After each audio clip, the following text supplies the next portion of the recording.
Good evening, I'm Dan Harris, and this is World News. As President Bush gets ready for an urgent meeting with the Prime Minister of Iraq, the man hosting the summit, the King of Jordan, says the entire region could soon catch fire. The Pope is not wanted here. Those are the words of one of thousands of protesters in Turkey today, days before the Pope arrives on a mission to repair the damage done by a speech that sparked outrage across the Muslim world. Anger and anguish after New York City police officers fire 50 shots and kill a young man on his wedding day. When is deadly force justified? And Generation Debt, the rising number of 20-somethings knee-deep in bills, forced to move back in with their parents. Why go back out there and eat ramen noodles every day when I can stay here and have mom cook me steak every night? From ABC News headquarters in New York, this is World News. As of today, the U.S. has been at war in Iraq for 3 years, 8 months, and 7 days. This is a military milestone, the exact length of the American involvement in World War II.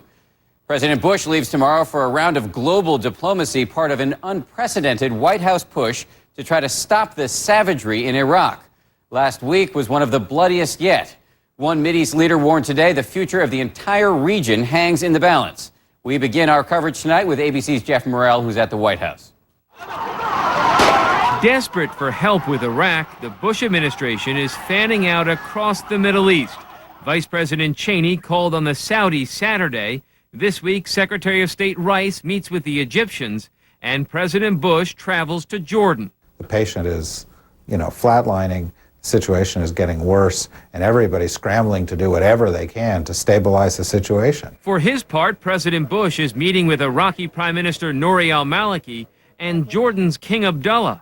Today, the king told ABC's George Stephanopoulos, Iraq is part of a regional crisis requiring a regional solution. We're juggling with the strong potential of 3 civil wars in the region. King Abdullah believes Iraq needs to be addressed in conjunction with the Palestinian-Israeli conflict and the turmoil in Lebanon.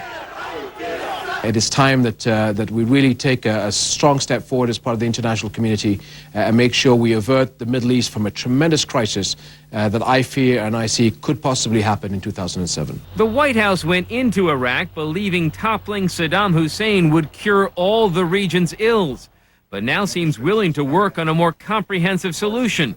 In exchange, it wants Jordan, Egypt, and Saudi Arabia, Iraq's Sunni-dominated neighbors, to use their influence with Iraq's Sunni insurgents. What we need is a reduction in the violence in order to give politics a chance. And with that, Iran can help with the Shiites, and the Sunni governments in the region can help with the insurgency.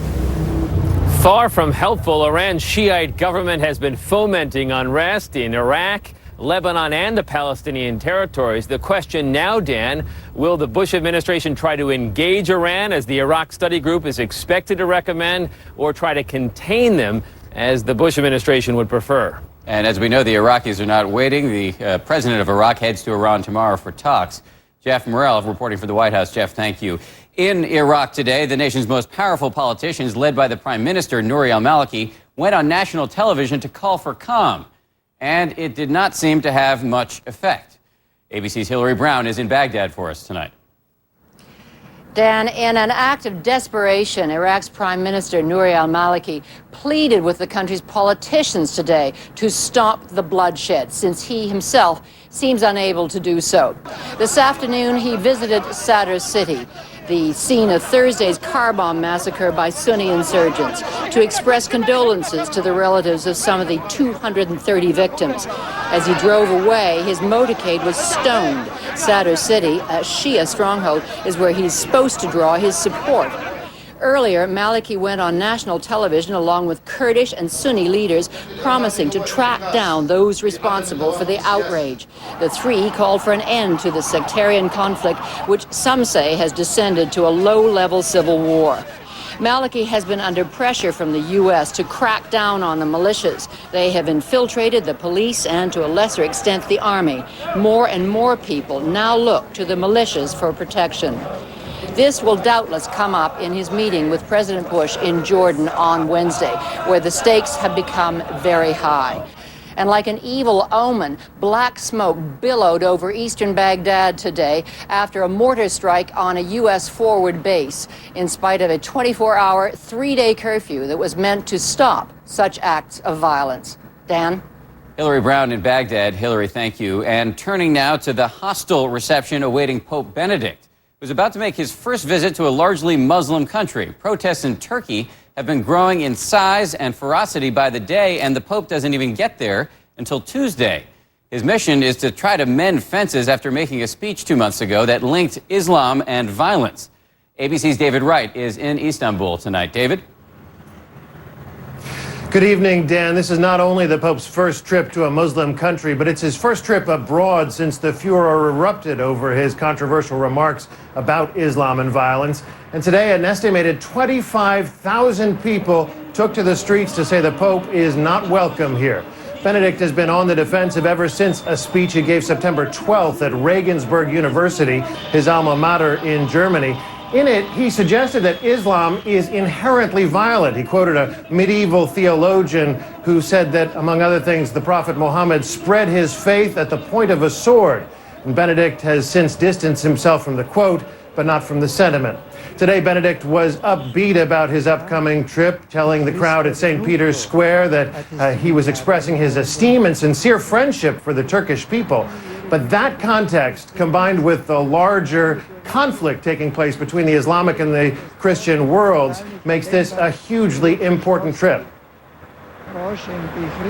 If the great challenge for John Paul II was handling the world of communism, the world of godless communism, as a man of faith, as a great Christian preacher, then the great challenge for Pope Benedict is clearly dealing with the world of Islam. And that challenge begins really with this trip, a test of his skills not just as a moral authority, but also as a diplomat. Security has been stepped up here in Istanbul and in Ankara, where the Pope will be visiting. He begins his trip on Tuesday. Dan? And he has added a visit to a mosque as part of that trip. David Wright reporting tonight from Istanbul. Thank you, David. And back in this country, a police shooting this weekend in New York City is provoking outrage and prompting real questions about when deadly force is justified. Officers fired 50 shots at 3 men who turned out to be unarmed. One of them died just hours before he was supposed to marry the mother of his 2 children. Here's ABC's Ron Claiborne. Several hundred people turned out to protest the police shootings outside the hospital where 2 of the wounded men are being treated. One of them is in critical condition with 11 bullet wounds. I'm all confused about what happened. I don't understand it. I'm lost for words. I don't think it was right. I don't find it fair. The third man, 23-year-old Sean Bell, who was to have been married Saturday afternoon, was killed in his car in the barrage of 50 shots fired by police. And then when you talk about 50 shots, I mean, at what point do police understand no one's shooting back at you? For some, this is reminiscent of the 1999 police shooting of Amadou Diallo, a young black man shot 41 times by police officers who said they thought he had a weapon. He didn't. The police commissioner says it's too early to tell whether these shootings were justified, but officers on the scene who did not fire their weapons say one of their undercover colleagues overheard the men saying they had a gun in their car. As the undercover officer approached the front of the car moved forward, striking the undercover. It then continued and plowed into the front of the police minivan that had just turned south onto Liverpool Street. Then the officers began firing. Former NYPD officer Eugene O'Donnell says investigators will ask several key questions. Could the officers have gotten out of the way? Did they fire at that point because of the vehicle, the car being directed at them? Or did they feel that somebody in the car had a gun? What New York police cannot do is fire at a moving vehicle unless someone in the vehicle is firing at them because of the danger to bystanders. That's the policy of most big city police departments, including Los Angeles. The LA Police Commission imposed the ban last year after police shot to death a 13-year-old boy who was backing a car toward them following a chase. The 5 police officers who fired their weapons have been placed on administrative leave. No weapon was ever found at the scene. Ron Claiborne, ABC News, New York. Actor Michael Richards, best known as Seinfeld's sidekick Kramer, went on the Reverend Jesse Jackson's radio show today to defend himself. He's been apologizing almost nonstop since responding to hecklers at a Los Angeles comedy club last week with a rant laced with obscenities and racial epithets. On Jackson's radio show today, Richards said he's not a racist and he'd never used that sort of language before. That's why I'm shattered by it. The way this came through me was like a freight train. And after it was over, when I went to look for them, they had gone. And I've tried to meet them, to talk to them, to get to some healing. His publicist says Richards has started going to counseling to learn how to manage his anger. And coming up here on World News this Sunday, passengers kicked off of planes for breastfeeding or cuddling. Post 9/11, flight attendants are more vigilant and more powerful than ever. But are they sometimes going too far? A growing number of 20-somethings moving back in with the parents in the face of rising bills. It's our special series, Young and in Debt. And vice versa, so to speak, why so many farmers in North Carolina are switching from tobacco to wine grapes. This is World News, brought to you by Plavix. Putting breaking news into the hands of 1 million readers a day, Carl is a formidable man. But he was no match for something smaller than a drop of ink. It KO'd Carl so fast he didn't know what hit him. It was a clot. Like Carl, if you've been hospitalized with heart-related chest pain or a certain type of heart attack, what doctors call ACS, chances are you've had a clot. But now, Carl's doctor is helping increase Carl's protection against heart attack or stroke by putting Carl on Plavix. Plavix, in combination with aspirin and other heart medicines, helps provide greater protection against heart attack or stroke than aspirin and other heart medicines alone by helping keep blood platelets from sticking together and forming clots. If you have a stomach ulcer or other condition that causes bleeding, you shouldn't use Plavix. When taking Plavix alone or with some medicines, including aspirin, the risk of bleeding may increase. To minimize this risk, talk to your doctor before taking aspirin or other medicines with Plavix. Additional rare but serious side effects could occur. Ask your doctor about Plavix today, because no matter how formidable you are, you're no match for a dangerous clot.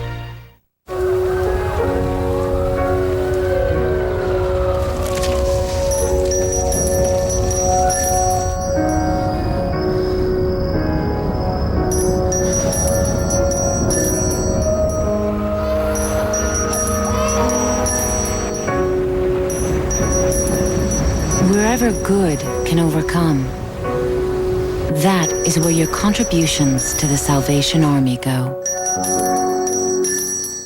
My souvenir from this trip? Back pain. Went from bad to worse. But now I wear this Thermacare heat wrap for 8 hours of heat and 16 hours of relief. 16 hours! I could use these every day. Thermacare. Have heat, will travel. The best in German engineering. A powerful motor. And a handling system for precision and control from Braun. Introducing the world's first electric shaver with the expertise of Gillette blade technology. Precisely angled edges cut hair more effectively with every stroke. For Braun's closest, most comfortable shave ever. It even cleans and renews itself. The new 360 Complete from Braun. Precision, control, perfection. To wipe out a big cold, immerse yourself in total cold relief with Alka-Seltzer Plus. It speeds relief to every inch of you. Liquidate your big cold with Alka-Seltzer Plus. On this busiest travel weekend of the year, we're going to take a look at a tough new trend in the culture of air travel, as if flying wasn't already crowded and stressful enough. Almost 5 million Americans traveled by air this Thanksgiving. We're going to show you a snapshot here of air traffic across the country tonight. What this picture does not show you is the mood on board all of those planes. ABC's Bob Jameson reports now on new questions about how flight attendants are wielding their power. Emily Gillette was breastfeeding her young daughter before takeoff when a flight attendant ordered her off the plane for refusing to cooperate. She walks up with a blanket in her hand and said, "You need to cover up." And I said, "No, thank you, I'm fine."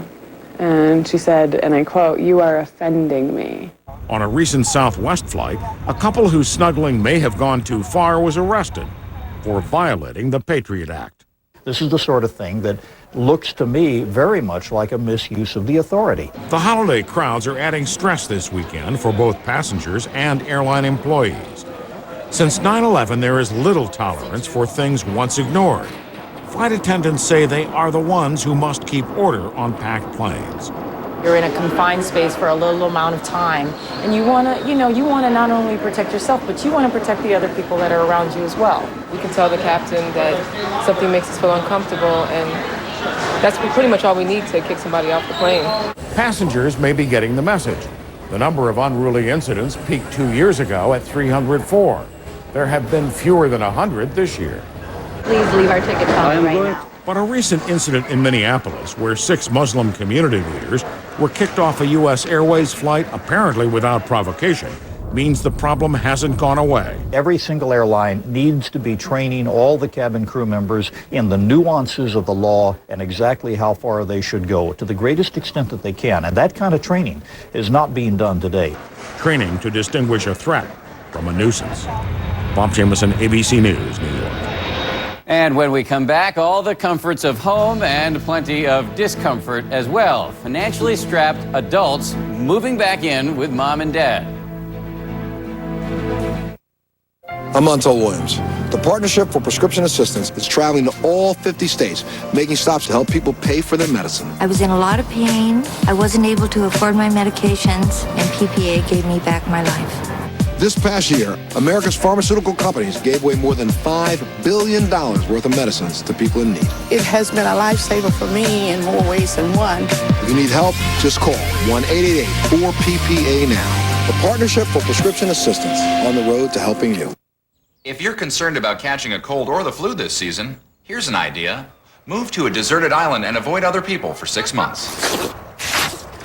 Or just drink a glass of Florida orange juice every day. Give your immune system the nutrients it needs. When I wear black, I don't want flakes, but I do want healthy hair. Then switch to Selsun Blue Salon. So soft, so rich. No flakes, no itch. Maximum dandruff relief, rich with vitamins and moisturizers. Selsun Blue Salon. Never wear black without the blue. In the human body, the heart pumps blood through thousands of miles of arteries every minute. Inventor of the Jarvik artificial heart, Dr. Robert Jarvik. But high cholesterol can clog arteries and lead to heart disease or a stroke. Adding Lipitor is proven to lower bad cholesterol an impressive 39 to 60% when diet and exercise are not enough. And today, clinical evidence proves that Lipitor can reduce both your risk of heart attack and your risk of stroke if you have several common risk factors for heart disease. All important reasons to ask your doctor about Lipitor. Lipitor is not for everyone, including people with liver problems and women who are nursing, pregnant, or may become pregnant. You need simple blood tests to check for liver problems. Tell your doctor if you're taking other medications or if you have any muscle pain or weakness. They may be a sign of a rare but serious side effect. Lipitor is one of many treatment options to consider with your doctor. Could you be doing more with Lipitor? Ask your doctor. Dressing can be rough with extremely dry skin. Instantly rescue it with new Olay Quench Therapy.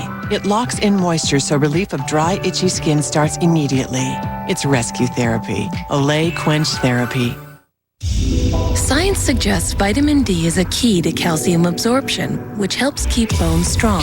New improved Caltrate has more vitamin D. Keep your bones strong to keep your body strong. New Caltrate, the key to strong bones.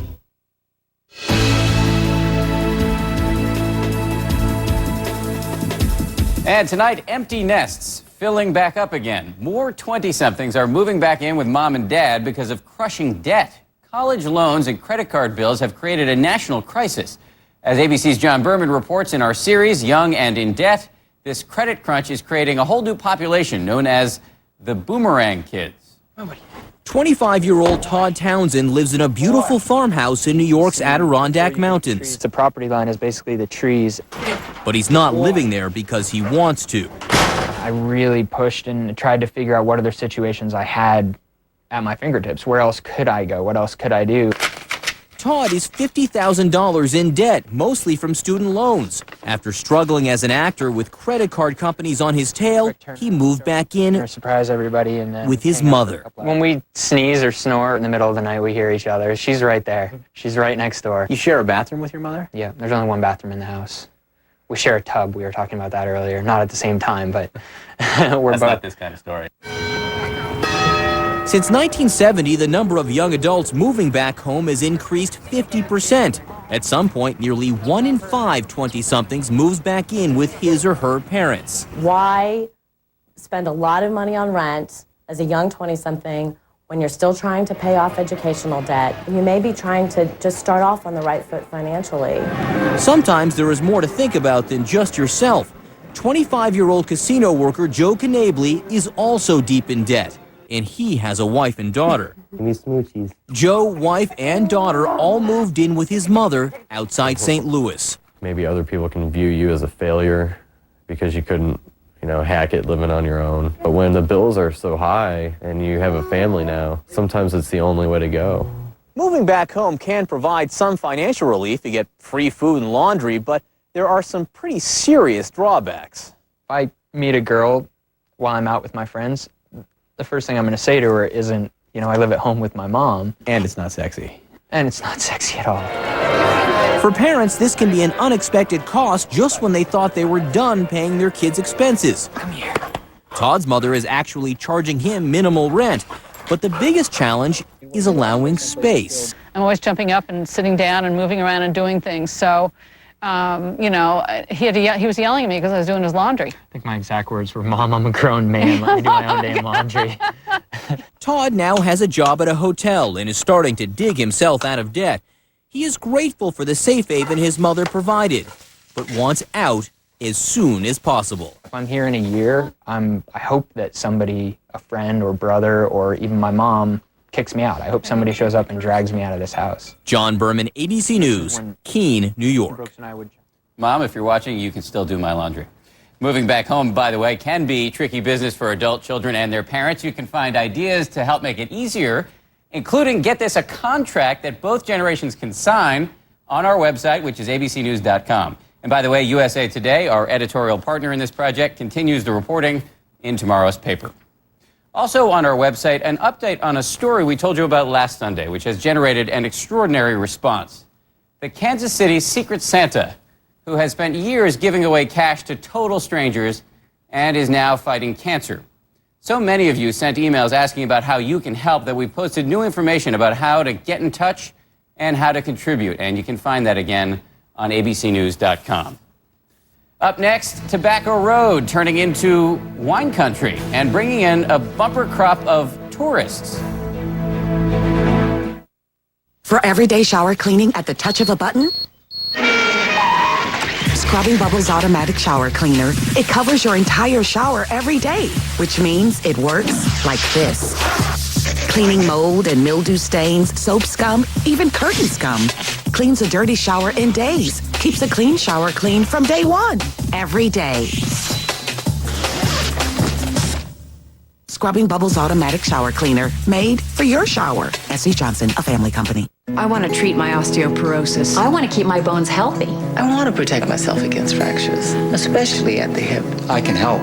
Fosamax Plus D treats postmenopausal osteoporosis. My doctor prescribed Fosamax Plus D, and she said not all treatments are the same. Only Fosamax Plus D is approved to help prevent fractures of both the hip and spine in women with osteoporosis. Boniva is not.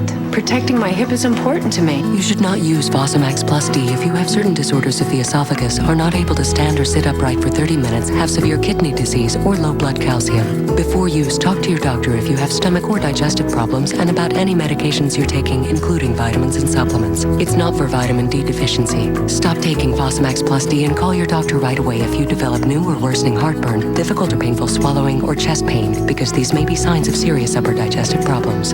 I listened. I heard. Fosamax Plus D, the only one that protects both your hip and spine. I had a lady and her daughter come in, kind of panicked. She was from out of town visiting her grandchildren. She left her blood pressure medication at home. I said, don't worry. We're going to take care of you. Just have a seat. So we called her pharmacy back home to transfer her prescriptions for her. And then we also called her insurance company to make sure that she wouldn't have to pay any extra. And it made us feel good to see her leave the pharmacy and to know that she could enjoy her daughter and her grandchildren. My name is Melvin Smith, and I'm a CVS pharmacist. I'm Stephanie Acerno, and this is my story. I come to people's homes and I wrap their Christmas and Hanukkah presents for them. People will call me up, can you come over? And it'll be Christmas Eve. And I'm smiling and singing Christmas carols. I want to make their holiday look good. I have arthritis in my back. I sit for long periods of times hunched over. It's a real strain. No one wants to see a holiday grimace. I take a leave. Later, I'm just not in pain. And then I go, oh, that'll leave. It worked again. The real reward is that at the end of it, I'm still smiling. That's the best part for me. Desperate Housewives kicks off the holiday season. They just arrested Mike for murder. Thank God. Like only they can. Maybe we should just take a break, date other people. An all-new Desperate Housewives tonight at 9, 8 Central, followed by an all-new Boston Legal, only on ABC. And finally from us tonight, the new toast of the Tar Heel State. For generations, tobacco has been the king of crops in North Carolina. But as fewer and fewer people smoke, more and more North Carolina farmers are growing wine grapes. They're hoping to make Yapa, as they like to call Carolina's Yadkin Valley, as successful as California's Napa Valley. ABC's Sonia Crawford has this report from the American landscape. Nice and thick. Frank Hobson's family has farmed tobacco for as long as he can remember. Longer than my arm right there. The leafy plants thrive in North Carolina's rich clay and used to provide a reliable payday at harvest. But the war on smoking, lawsuits, new laws, and higher taxes have left farmers like Frank searching for alternatives. 6 years ago, he decided on grapes. Tobacco usage is going away more and more and more. People smoking less. And drinking more? And drinking more wine. It turns out North Carolina farmland, especially in the Yadkin Valley outside Winston-Salem, is ideal for growing French wine grapes. This is a double award-winning wine. Now, upstart North Carolina wineries are winning awards domestically and even holding their own against some of the world's best wines, though they still have a ways to go. Even a wider variety than what we experienced in Napa. And yes, there's some good wines and some that are okay. The number of wineries in North Carolina has tripled in the last 6 years, bringing in tourists from all around the world. Entrepreneurs have jumped in to meet demand for fine dining and lodging. Hannah Holyfield saved a century-old family home by turning it into a bed and breakfast. We've had just a great time having guests from all over. And innkeeper Twyla Sickmiller bought a limousine on eBay to take guests on wine tours. Probably about 90% of my business is now coming from the wine industry. Hosting wine tourists has prompted a bit of a culture change as well in this picturesque section of the Bible Belt known for being the real Mayberry. Locals voted to kill dry laws when they realized the wine industry pumped $317 million into North Carolina's economy last year. It's good for the state on a lot of different levels. Tax revenue, tourism revenue, but especially the impact it makes for those small rural communities that we have across our state.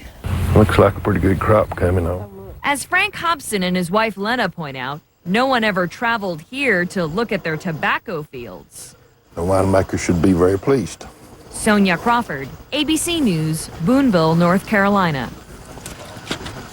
Reporting from Yapa tonight. And that is World News for this Sunday. Tomorrow on Good Morning America, former President Jimmy Carter on the unrest in the Middle East. I'm Dan Harris. Thank you for watching tonight. For all of us here at ABC News, good night.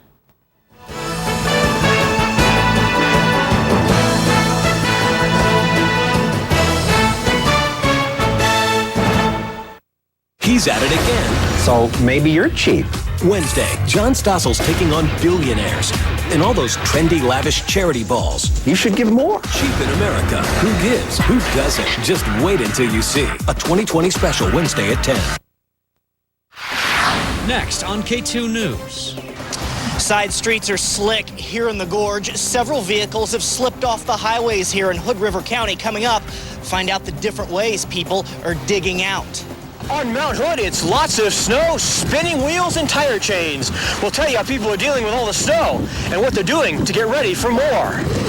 In the Coast Range, enough snow to scrape up and push to the side of the road, and now today's rain turning to snowflakes once again. And when the snow will hit your area. Live at 6:30, K2 News, the spirit of the Northwest. Hello, everybody, and welcome to K2 News at 6:30. I'm Dan Silk. And I'm Anna Song. First on to the latest on our winter storm warning. We'll give you a live look from the Coast Range on Highway 26, where we